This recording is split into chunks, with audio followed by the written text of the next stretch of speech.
Hello, and thank you for attending my talk. My name is Moshe Satt. Today I'll share research into the detection of hidden cellular GPS trackers on vehicles, a topic with growing relevance in our increasingly connected world. We call this talk, "You Can Drive, But You Cannot Hide," and it underscores the risks and the urgent need for practical solutions. Okay, so the problem statement, let's start just by framing, what is actually the problem that we face with hidden cellular GPS trackers. With personal technology advancing quickly, devices meant to protect and manage assets are now being used for unwanted surveillance and even stalking. Inexpensive, easily available GPS units can be hidden in vehicles, making detection not only a technical challenge, but also a personal safety concern for victims everywhere.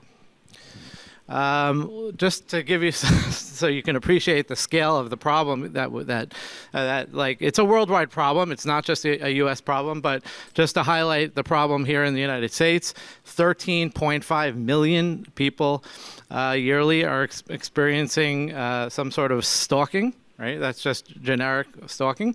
And then when we talk about technology-based stalking, also known as cyberstalking, we have approximately 394,000 people per year in the U.S. Again, this is a global problem, but we have some numbers here representing where we are now in this country. And this is, when we talk about technology, obviously, that can include hacked phones or computers, but in many cases, this is actually some sort of tracker, right? Some sort of GPS-based tracker. We know that there are Bluetooth-enabled trackers, and there are Wi-Fi, and what we're going to focus here on in this talk is on the cellular-based trackers. These numbers are growing as devices get cheaper and harder to detect. So this isn't just a privacy debate, but it's a serious public safety issue. Okay, let's talk about how these devices proliferate. The proliferation of off-the-shelf GPS trackers. So you don't need to be a tech expert to buy and deploy one, right? They're widely accessible. They're easy to deploy. And they leverage today, although your smartphone might be 5G today and tomorrow it might be 6G, but believe it or not, today the GPS tracking devices are using 4G LTE, but not like our generic LTE, but special subbands in the LTE spectrum that are dedicated to IoT devices that include the spectrum of NB-IoT and the spectrum of LTE-M, or also known as Cat-M. Okay, and those are designed for low-power, persistent connectivity. And the devices are easily concealed. They can be discreetly attached to any vehicle. CBS News interviewed me while I was driving my vehicle, so you feel free to watch that video. They put it on television after the Tony Awards, and I showed in the CBS News investigative report how easy it is to attach a magnetic GPS tracker underneath the front or rear bumper of a vehicle. So you don't need access to get inside of the vehicle. Many times the attacker does have access. When we're talking about IPS, intimate partner surveillance, or IPV, intimate partner violence, many times this could be a vehicle that's jointly shared, and the attacker could potentially put that tracker inside of like a glove box. But the point is, the attacker does not need access to the interior of the vehicle to do that. These tracking devices actually work by being magnetically attached and waterproof boxes on the underside of the vehicle. Okay, the privacy and security implications grow because these tools obviously empower stalkers, domestic abusers, and malicious attackers. And until today, there really wasn't a way to detect these devices. There's a noticeable lack of effective user-friendly tools to discover hidden trackers. So the bottom line, the technology that is designed for good is being abused, and our ability to detect it hasn't kept up. So what is our solution?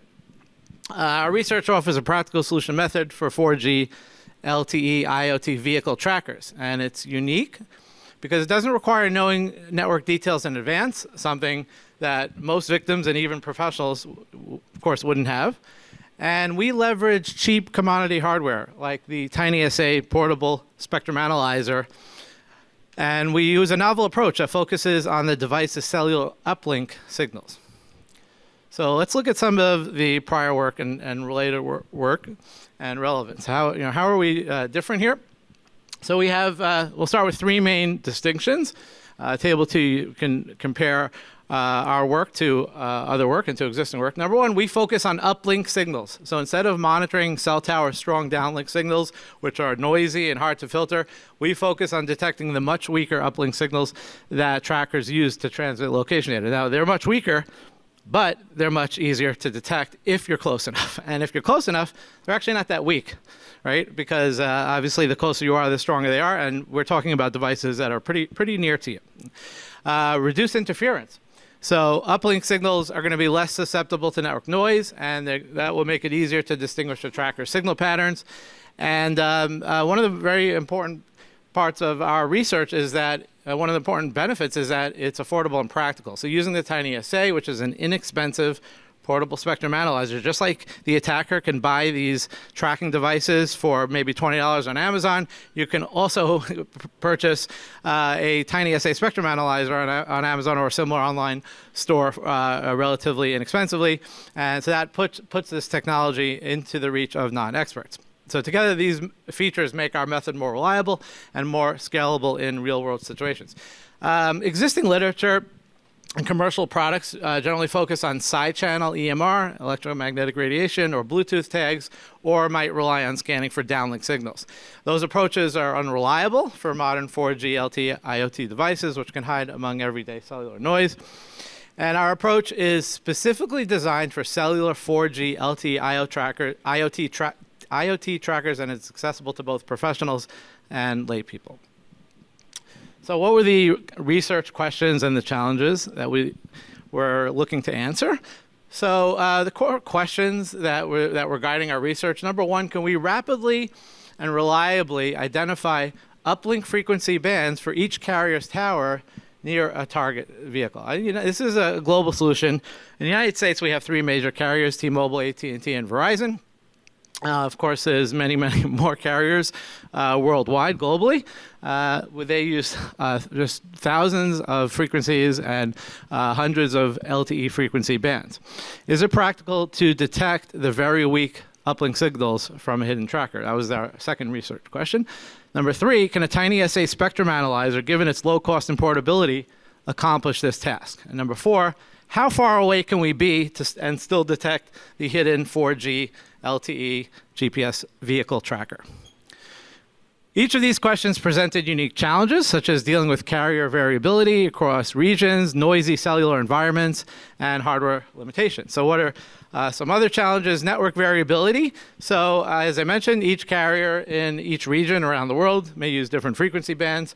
Band identification. So we need to identify not just the provider, right? As I mentioned, United States, we have three major carriers, and then there's many other sort of MVNOs that are subcarriers that use those three carriers networks. But globally, many carriers, we need to identify not just the provider, but the exact uplink bands in use at where you are, at the location where we suspect where an attacker might have hidden a device.